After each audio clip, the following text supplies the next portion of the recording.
Last week in Be More You, we began listening beneath the noise. We created space to hear what is true for us. This week, I want to ask you a simple question. Who are you beneath the roles you play? Take a moment and notice what immediately comes to mind when someone asks, "Tell me about yourself." Maybe you say, "I'm a professional. I'm a wife. I'm a mom. I'm a business owner. I'm a teacher. I'm the one everyone depends on." These are all beautiful roles, and they matter, but they're not the whole story. They're expressions of your life. They're not the essence of who you are. I think many of us, especially as women, slowly begin to confuse the two. Our roles become our identity, and before we even realize it's happening, we don't just have responsibilities, we become the responsible one. We don't just help people, we become the helper. We don't just work hard, we become the achiever. We don't just care deeply, we become the person who believes she must carry everyone else too. Over time, those identities can feel so familiar that we stop questioning them.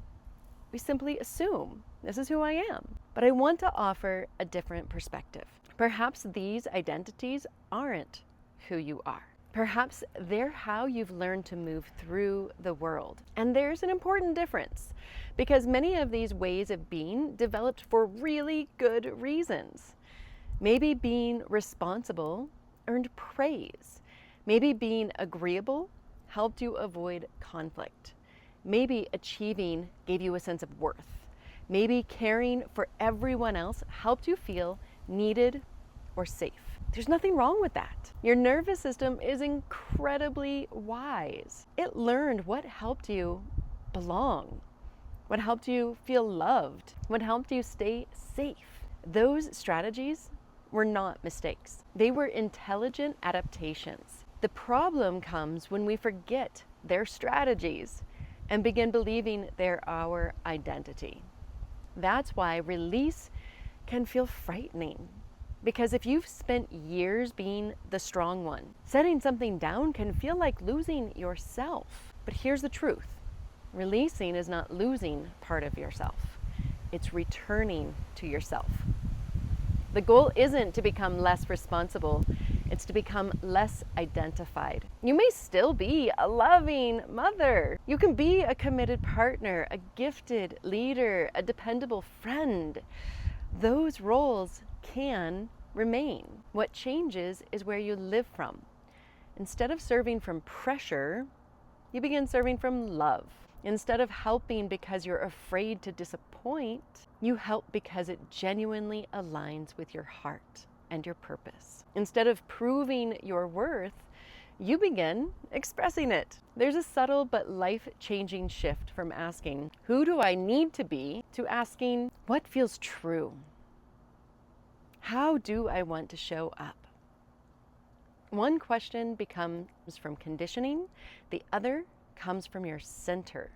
And the beautiful thing is, when you begin living from that deeper, sweeter place, you don't become less of yourself, you become more of yourself. This week isn't about rejecting the woman you've been.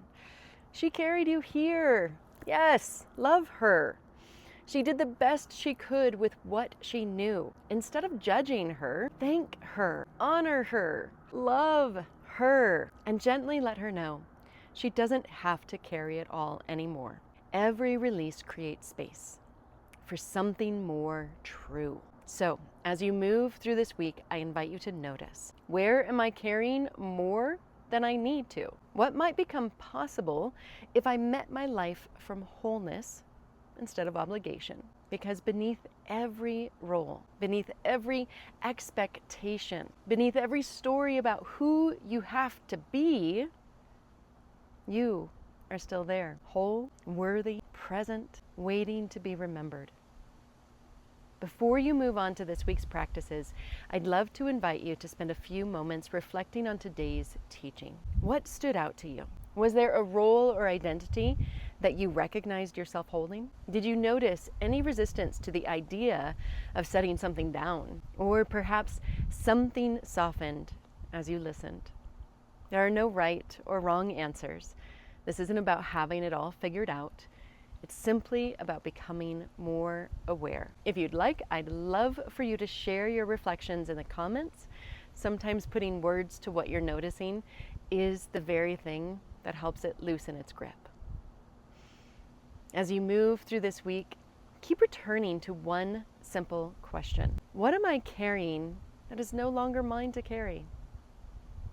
Notice what arises. Be gentle with yourself. And remember, release is not losing part of yourself. It is returning to yourself.